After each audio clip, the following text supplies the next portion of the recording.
2 years ago today, George Floyd was murdered by Minneapolis police, igniting a national reckoning on race in policing.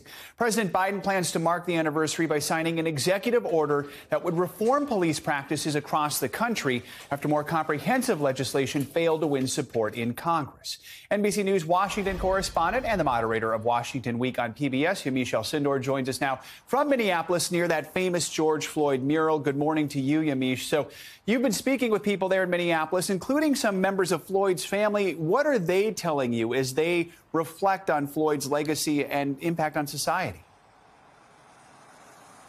Well, it was 2 years ago today that George Floyd was murdered just behind me at the Cup food store.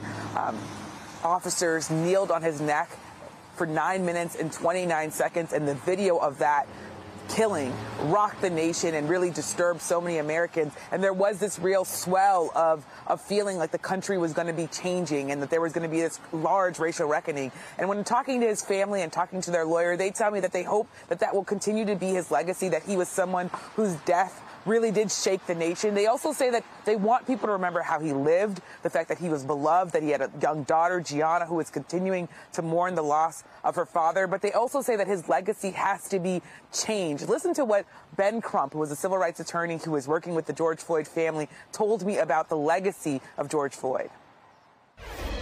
The legacy of George Floyd has to be that we continue to make incremental progress despite whatever obstacles they are. If they won't pass it in the United States Senate, then we make progress on the state level. We make progress on the local level. They had over 150 state and municipalities pass bans on chokehold after George Floyd. We saw after Breonna Taylor, over 50 state and municipalities ban no-knock warrants. So it might not happen overnight, but every time we think about that video, it tells us we have to continue to make incremental progress. Now, there is still, of course, hope that there can be progress, but I will also tell you that there is disappointment that the George Floyd Justice and Policing Act has been stalled in Congress. They also say that people need to understand that activists here, they don't hate the police, but that they do want to see real reforms to police so that we don't see another black person, another black man or woman killed in the manner that George Floyd was. Because that legislation's been stalled, we know the president wants to sign this executive order today. Tell us more about it. What would it change about policing?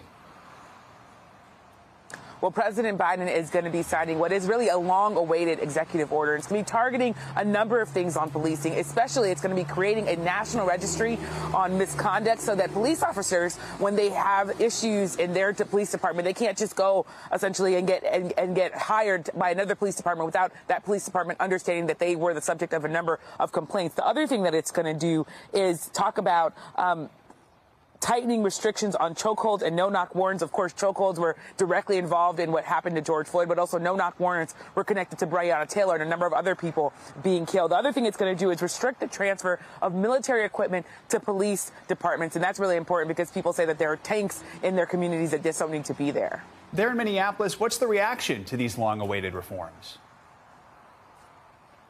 Well, I want to play for you Brandon Williams. He was the nephew of George Floyd. He is the nephew of George Floyd. Listen to what he had to say. It's a step in the right direction.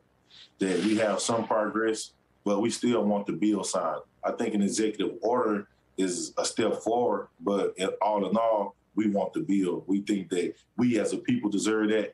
And if we're going to do an anniversary of my uncle, we think he deserves that. His blood is on that bill. It's a lot of other families that have loved ones whose blood is on that bill as well.